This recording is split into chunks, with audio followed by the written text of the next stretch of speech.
there is such a thing as positive psychology. Dr. Nick joins us this morning with more. What is? I was at a seminar not too long ago, and the person that was teaching it said, "Yeah, you're Mr. Positivity," and I was like kind of taken back, and then I started really getting into positive psychology. Seligman is one of the founders of it, and it's not about always upbeat and always happy and always bubbly. It's really not. It's about focusing on more positive, soul-feeding, psychic-feeding emotions. Okay. So I think we ought to start. What's the one emotion that all of Baton Rouge can say, I know what that is? Oh, euphoria. Yeah. If you don't know what euphoria is, which is a great emotion. Oh my gosh. Think of where you were Monday night at 11:30. You were just euphoric. Absolutely. And it's just, and again, it's not that it's going to last forever. I read that most people had the LSU flu the next day. So, Yes. so but euphoria certainly is one.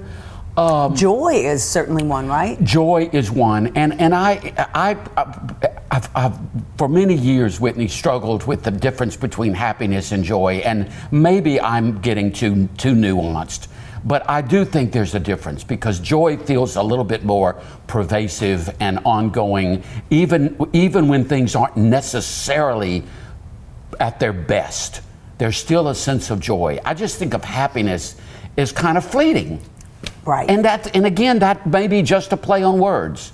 Absolutely. But joy is something that we talk of, certainly in the Christian world, we talk about joy a lot. A lot. Christian joy. And I don't think it's unique to just that religion. I think it is a positive emotion. There is one that struck me that I got all excited about because I could easily say, oh my God, I know that feeling.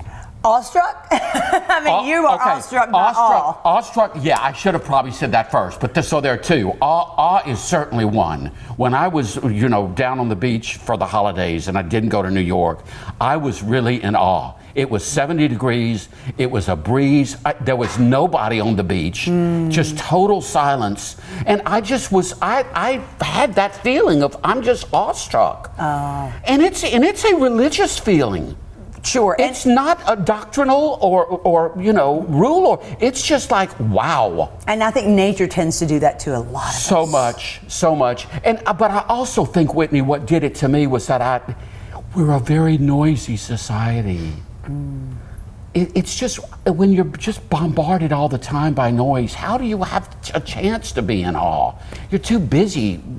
I just felt so much more at peace, which is part of how I guess I got to the awe.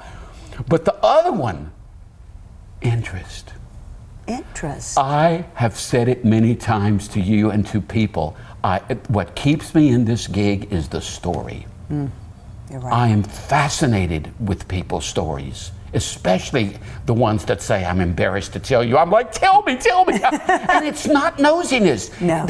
Don't you have you're a journalist. Oh, I'm so interested in people. That's why, that's really the main reason why I think I love this job so much, is I love meeting people, I love talking to people, I love telling their stories. But didn't you always? Yes. I mean, I would think you went into the business because you were interested. Exactly. And so I don't know that that's something that you can create in yourself, that you have none of it. I'm sure everyone has some. Some, yes. Some people just seem so self-absorbed they really can't get out of themselves to be interested in others. Yes. And I'm thinking of the narcissist. And that's where I think, that's why I wanted to make such a strong point of it. I think people would experience much more joy by experiencing more interest. Mm-hmm. How did you get where you are? Or how have you been feeling after your surgery? I said to someone the other night that recently had surgery. People need that. Right. It's a certain validation. And we need it. It's sharing. It is sharing. And it's a camaraderie. We start connecting. Nobody's told me anything that I am in judgment of. It's like, right. I get it. Absolutely. So you're embarrassed, which is kind of would be considered a negative emotion, but again, it's They're not always, but we're focusing on positive. So yes, but I want to ask you, because we've run down some more, and I know we have some more positive emotions that will help just our whole inner self live more fully and completely. However, and I'll go back to awe or joy. Okay. How does just focusing on that emotion create that emotion? Ask that again. How does concentrating on that emotion create that emotion in us? Whitney, I don't know that we need to. I think we need to be aware of these emotions. Okay. But I don't think that we need to go to try to create them. Okay. I think we ought to become more aware of them and give them more attention. Like, oh, this is a moment of interest. See, it's kind of having. I see. This is a moment of contentment. This is a moment of euphoria. Let me really absorb it. Let me absorb it. Yeah. Absorb it and get ready for the tomorrow. But I don't know that. I think it's a great question. I have to think about it because I'm not sure that we create it. I think we experience it, and we either let it fly by because of the noise of the world. Well, you know what one of them is? Tell me. It's satisfaction. Satisfaction. And see, we can miss satisfaction because we can never be satisfied. Right. So there's where I think the work comes, is to, wow, I feel satisfaction.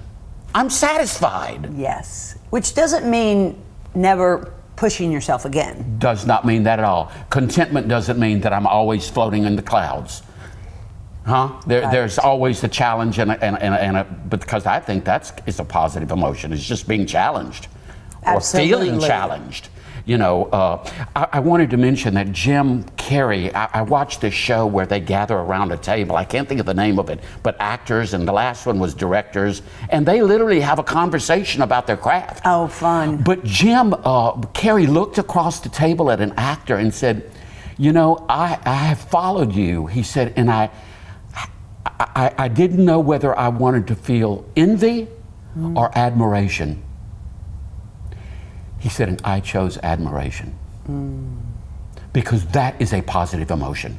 Absolutely. To admire someone, to admire a certain behavior, that's admirable. That's an admirable quality. And you feel good by noticing it. Absolutely. Huh? Yes. Yes. It almost feeds your own desire to be not ego admired, but to be admirable. Yeah. Well, to admire someone else instead of, again, feeling envy or jealousy, which is I think a much darker emotion. I don't think it's healthy.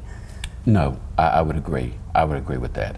I was trying to think. It seemed like there were a couple more. Amusement, to be amused, confident. I mean, we say these. Right. We say it, but we don't sit on them. We don't sit on it, and we don't let it. We don't let it kind of, again, I call it digest. We don't let it in enough. Anyway, have a great week, everyone. Thanks, Dr. Nick. Have a great Sunday. Have a great Sunday. More Weekends with Whitney after this.